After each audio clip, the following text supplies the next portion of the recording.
They were once one, then they split. And for over a century, Milan has never been the same. There's a place where football and family collide, where passion and pain are served up in equal measure. Welcome to the Madonnina Derby. Originally, it was one club, but in 1908, they split over the signing of a foreign player. One half became AC Milan, the other Internazionale. One represented the working class of the city, the other the emerging elite. The Rossoneri were born. In the early 1900s, a group of elite university students founded Inter. They played in the blue and black of the French national team, and quickly established themselves as the aristocrats of Italian football. Meanwhile, the Nerazzurri were formed by the workers who built the canals of Milan. They wore the red and black of the local Sforza family, and became known as the Devils.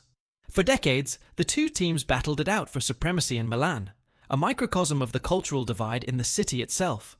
But despite their differences, they shared one thing in common: the Stadio Giuseppe Meazza, the San Siro. It became the stage for their eternal combat.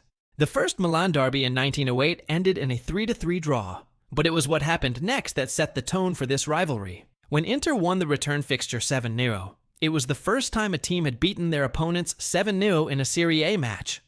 That humiliation sparked an intense desire in the Rossoneri to avenge that defeat, a hunger that would drive them forward for decades. In 2001, they got their revenge in the most emphatic fashion, a 6-0 win, the biggest ever in the history of the Derby della Madonnina.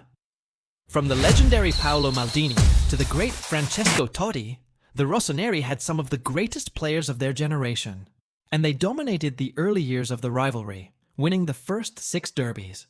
But then came the 1960s. Inter began to flex their muscles with the likes of Sandro Mazzola and Armando Picci.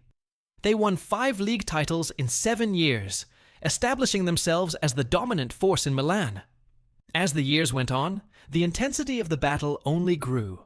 Legendary players like Giacinto Facchetti and Johan Cruyff graced the San Siro. But none could deny the individual brilliance of Marco van Basten, Ruud Gullit, and Frank Rijkaard. Milan won 3 European Cups in the late 80s, cementing their place among the elite. Yet despite all the highs and lows, the twists and turns, one thing has remained constant: the fierce determination of both sides to win. It doesn't matter if it's 1965 or 2023, if it's the league or the Champions League, the battle for supremacy rages on. In 2023, Inter came out on top in the UCL clash. But come Sunday, it's anyone's guess. Who will come out on top? All I can say is that the legacy of the Madonnina Derby lives on. It's a story of separation and shared greatness.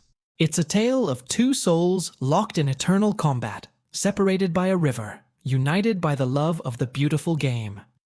This is more than just a football rivalry. This is the Madonnina Derby. One city, one stadium, 2 souls, the Rossoneri and the Nerazzurri, forever bound by the San Siro, now and forever.